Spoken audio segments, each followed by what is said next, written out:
ക്രിമിയയിലെ Ukraine ആക്രമണത്തിന്റെ പേരിൽ അമേരിക്കയെതിരെ തിരിച്ചടിക്കുമെന്ന റഷ്യയുടെ മുന്നറിയിപ്പ്. നാശം വിതച്ചത് അമേരിക്കൻ നിർമ്മിത മിസൈലുകളാണ്. സംയുക്ത സൈനിക കമാൻഡർ സൊഡോളിനെ മാറ്റി Ukraine president Vladimir Zelensky.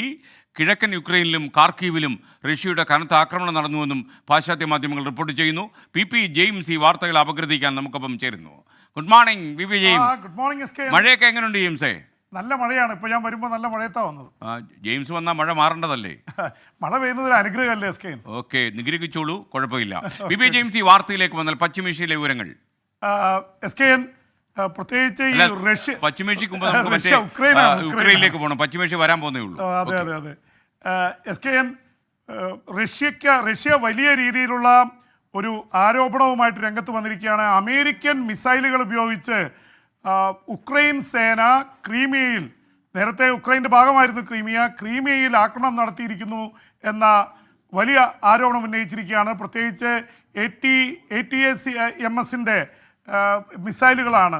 Army ഇതായിട്ടുള്ള സ്ട്രാറ്റജിക് ആയിട്ടുള്ള മിസൈൽ സിസ്റ്റമാണ് അവിടെ ഉപയോഗിച്ചിരിക്കുന്നത്. അത് വളരെ അത്യാധുനികമായ അമേരിക്കൻ മിസൈലാണ്. ആ മിസൈലുകളിൽ ഏതാനും പേർ ക്രീമിയയിൽ കൊല്ലപ്പെട്ടു. ഇപ്പോൾ റഷ്യയുടെ കൈവശമാണ് 2014 മുതൽ ക്രീമിയ. അവിടെ ഏറ്റവും കൂടുതൽ റഷ്യയുടെ ആയുധങ്ങൾ ശേഖരിക്കുന്നതും റിഫൈനറീസും ഒക്കെ ഇപ്പോൾ ക്രീമിയയിലുണ്ട്. ആ ക്രീമിയയ്ക്ക് നേരെ വലിയ രീതിയിലുള്ള ആക്രമണമാണ് കഴിഞ്ഞ 24 മണിക്കൂറിനുള്ളിൽ നടത്തിയത്. അതുകൊണ്ട് തന്നെ ഉക്രൈൻ സേനയ്ക്കെതിരെയുള്ള ആക്രമണം, അവർ നടത്തിയ ആക്രമണം അമേരിക്കയുടെ മിസൈലുകൾ ഉപയോഗിച്ചു എന്നുള്ള കാരണം കൊണ്ട് വലിയ ഭീഷണി മുഴക്കിയിരിക്കുകയാണ് മോസ്കോ പറഞ്ഞിരിക്കുന്നത്, ഞങ്ങൾ എന്ത് വില കൊടുത്തും അമേരിക്കയ്ക്കെതിരെ തിരിച്ചടിക്കും. എനിക്ക് തോന്നുന്നു ഈ ഉക്രൈൻ യുദ്ധം തുടങ്ങി 2 വർഷവും 4 മാസവും പിന്നിടുമ്പോൾ അമേരിക്കയെ നേരിട്ട് അറ്റാക്ക് ചെയ്യും എന്നുള്ള ഒരു പ്രതികരണം വരുന്നത് ഇതാദ്യമായിട്ടാണ് തോന്നുന്നത്. എസ്കെൻ, അവർ അങ്ങനെ ചെയ്യും ഇങ്ങനെ ചെയ്യുന്നൊക്കെ പറഞ്ഞെങ്കിലും കൃത്യമായി ടാർഗറ്റ് പറഞ്ഞിരുന്നില്ല. പക്ഷേ അമേരിക്കയ്ക്കെതിരെ തിരിച്ചടി ഉണ്ടാവുമെന്നാണ് മോസ്കോ പറഞ്ഞിരിക്കുന്നത്. അത് എന്തായാലും വളരെ സീരിയസ് ആയിട്ടുള്ളൊരു ഡെവലപ്മെൻ്റ് ആണ്. അതിനിടയിൽ ഉക്രൈനിലും ഒരുപാട് സംഭവവാസങ്ങൾ നടക്കുന്നുണ്ട്.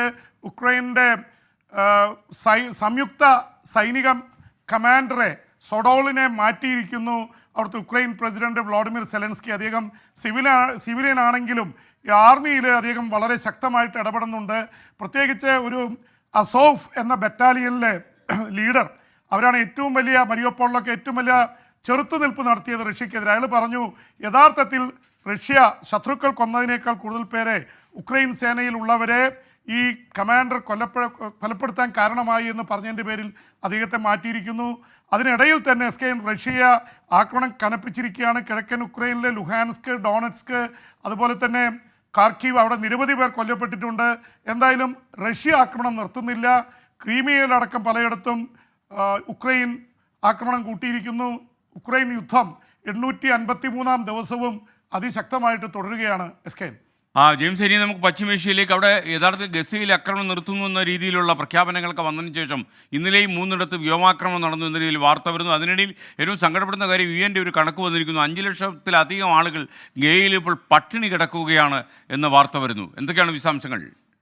എസ്കെൻ, ഗസയുടെ കാര്യം പറയുമ്പോൾ വല്ലാത്ത സങ്കടമാണ്. കാരണം ഇപ്പോൾ എസ്കെൻ പറഞ്ഞ പോലെ തന്നെ 5 ലക്ഷം പേര് കടുത്ത പട്ടിണി എന്ന് വെച്ചാൽ മരണത്തിനും ജീവിതത്തിനും ഇടയിൽ കിടക്കുന്നു. അതിൽ കുട്ടികൾ ഓരോ ദിവസം മരിച്ചു വീഴുകയാണ്. ഇന്ന് BBC ഈ പട്ടിണിയായിട്ട് ഭക്ഷണമില്ലാതെ ചെയ്യുന്ന കുട്ടികളുടെയൊക്കെ ചിത്രങ്ങൾ കൊടുത്തിട്ടുണ്ട്. സാധാരണ കുട്ടികളുടെ ചിത്രങ്ങൾ ഇങ്ങനെ പ്രസിദ്ധീകരിക്കാറില്ല. അതീവ ദയനീയമാണ്. ആശുപത്രിയിലിരുന്ന് കുഞ്ഞിനെ ഒന്നും കൊടുക്കാനില്ലാതെ വിലപിക്കുന്ന അമ്മയുടെ ചിത്രം, തൊട്ടടുത്ത് ക്യാൻസർ ബാധിച്ച കുട്ടി അടുത്ത് നിൽക്കുന്നു. ഇങ്ങനെ തുടങ്ങിയിട്ടുള്ള ചിത്രങ്ങളാണ് വരുന്നത്.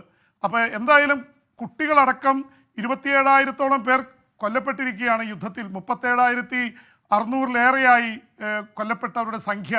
അതിനിടയിലാണ് ഇസ്രായേലിൻ്റെ പ്രധാനമന്ത്രി ബെഞ്ചമിൻ നെതന്യാഹു പറഞ്ഞത്, ഞങ്ങൾ ഗസയിലെ ആക്രമണം തൽക്കാലം നിർത്തുകയാണെന്ന്. പക്ഷെ അദ്ദേഹം പറഞ്ഞ് 24 മണിക്കൂറിനുള്ളിൽ അവിടെ വലിയ ആക്രമണങ്ങൾ നടന്നു. ഗസ സിറ്റിയിൽ, അതുപോലെ തന്നെ മറ്റു 2ഇടത്തും വലിയ ആക്രമണങ്ങൾ നടന്നു. നിരവധി പേർ കൊല്ലപ്പെട്ടു എന്ന വാർത്ത വരുന്നു. പക്ഷേ കൊല്ലപ്പെട്ടവരുടെ സംഖ്യയിൽ അല്പം കുറവുണ്ടെന്ന് മാത്രം. 20-ൽ താഴെ പേരെ കൊല്ലപ്പെട്ടതായിട്ട് ഔദ്യോഗിക കണക്ക് വന്നിട്ടുള്ളൂ.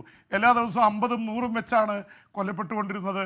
ഇതൊരു എന്താ പറയുക, ഈ ഇസ്രായേൽ പ്രധാനമന്ത്രിക്ക് തന്നെ ആകെ ആശയക്കുഴപ്പവും പ്രതിസന്ധിയുമാണ്. കാരണം ഒരു ഭാഗത്ത് ഇസ്രായേലിൽ വലിയ പ്രക്ഷോഭം നടക്കുകയാണ്. എസ്കെൻ, ഇപ്പോഴും ഈ മണിക്കൂറുകളിൽ അവർ 3 ഇസ്രായേലി ബന്ദികളുടെ ചിത്രങ്ങൾ പുറത്തുവിട്ട് അവരെ ഇസ്രായേൽ പ്രധാനമന്ത്രിയോട് ചോദിക്കുന്നു 9 മാസം കഴിഞ്ഞു എന്ന് വരും അവർ പുറത്ത്. 100-ലേറെ പേർ ഇപ്പോഴും ഹമാസിൻ്റെ കൈവശമാണ്. അപ്പോൾ അതൊരു ഭാഗത്തുണ്ട്. മറുഭാഗത്ത് വലിയ രീതിയിലുള്ള പ്രതിഷേധങ്ങൾ അറബ് രാജ്യങ്ങളിലെല്ലാം നടന്നുകൊണ്ടിരിക്കുന്നു. അപ്പോൾ ഇതിൻ്റെയൊക്കെ പശ്ചാത്തലത്തിൽ ഈ യുദ്ധം എന്ന് തീരുമെന്നുള്ളതിനെക്കുറിച്ച് യാതൊരു തരത്തിലുള്ളൊരു തീരുമാനങ്ങളുമില്ല. എസ്കേൻ പി ജെയിംസ്, ഇന്ത്യയും പാകിസ്ഥാനും തമ്മിലുള്ള ബന്ധങ്ങളൊക്കെ വളരെ ശിഥിലമായി തന്നെ തുടരുമ്പോഴും ഈ നദീജല ഉടമ്പടി പുതുക്കാനായിട്ട്, കരാർ പുതുക്കാനായിട്ട് അവരുടെ പ്രതിനിധികൾ വന്നു എന്ന രീതിയിൽ വാർത്ത വരുന്നുണ്ടല്ലോ.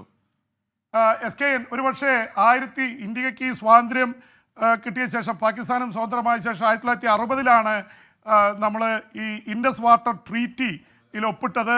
അതനുസരിച്ച് സത്ലജ്, ബീസ്, രവി തുടങ്ങിയിട്ടുള്ള നദികളിലെ ജലം ഇന്ത്യക്ക് അൺലിമിറ്റഡ് ആയിട്ട് തരണം എന്നുള്ളത് കിടപ്പുണ്ട്. അതിൻ്റെ ഭാഗമായിട്ടുള്ള ചർച്ചകളാണ്. അവർ ജമ്മു കാശ്മീരിൽ എത്തിയിരിക്കുന്നു. ഒരുപക്ഷെ അതിന് പ്രത്യേകതയുള്ളത് 2019 370 ജമ്മു കാശ്മീരിൻ്റെ 370 ആർട്ടിക്കിൾ 370 ആർട്ടിക്കിൾ വേണ്ടത് വെച്ച് എടുത്തു കളഞ്ഞതിന് ശേഷം വലിയ രീതിയിലുള്ള ശത്രുതയിലായിരുന്നു. അവർ വരാറില്ല. ആദ്യമായിട്ടാണ് 2019 ശേഷം ഒരു പാകിസ്ഥാൻ ഉന്നതതല സംഘം ഈ ചർച്ചയ്ക്കായിട്ട് ഇവിടെ എത്തുന്നത്. അതിനിടയിൽ SKN അവിടെ പാകിസ്ഥാനിൽ ഭീകരാക്രമണം വലിയ രീതിയിൽ വർദ്ധിച്ചിരിക്കുന്നു. ഇന്ത്യക്കെതിരെ ഭീകരാക്രമണം നടത്തുന്ന പാകിസ്ഥാനെ വല്ലാതെ വലച്ചിരിക്കുന്നു. കഴിഞ്ഞ ഒരു വർഷത്തിനുള്ളിൽ ചൈനക്കാരടക്കം 1000 പേരാണ് കൊല്ലപ്പെട്ടത്. അതിൻ്റെ പിറകിൽ അഫ്ഗാനിസ്ഥാനിലുള്ള പാകിസ്ഥാൻ താലിബാനാണ്. പാകിസ്ഥാനിൽ മരണം വിതയ്ക്കുന്നു. പട്ടാളക്കാർ, പോലീസുകാർ, സാധാരണക്കാർ ഒക്കെ കൊല്ലപ്പെടുന്നു. ഒപ്പം തന്നെ ബലൂചിസ്ഥാനിലെ അവിടുത്തെ ശക്തമായിട്ടുള്ള ഒരു ഗ്രൂപ്പ് കൊലപ്പെടുത്തുന്നത് ചൈനക്കാരെയാണ്. അവിടെ ചൈന 5.5 ലക്ഷം കോടിയാണ് സാമ്പത്തിക ഇടനാഴിയിൽ മുടക്കിയിരിക്കുന്നത്.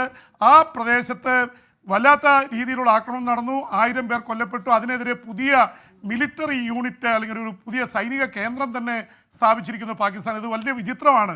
ലോകമെമ്പാടും ഭീകരാക്രമണം കയറ്റുമതി ചെയ്യുന്ന പാകിസ്ഥാനിൽ തന്നെ വലിയ രീതിയിലുള്ള ഭീകരാക്രമണം നടന്നു. 700 തവണയാണ് കഴിഞ്ഞ ഒരു വർഷത്തിനുള്ളിൽ ഭീകരാക്രമണം നടന്ന് പാകിസ്ഥാനിൽ 1000-ലേറെ പേർ കൊല്ലപ്പെട്ടു. SKN okay, thank you P James. വിദേശ വാർത്തകൾ ഇനി നാളെ ഇതേ സമയം ഈ പരിപാടിയിൽ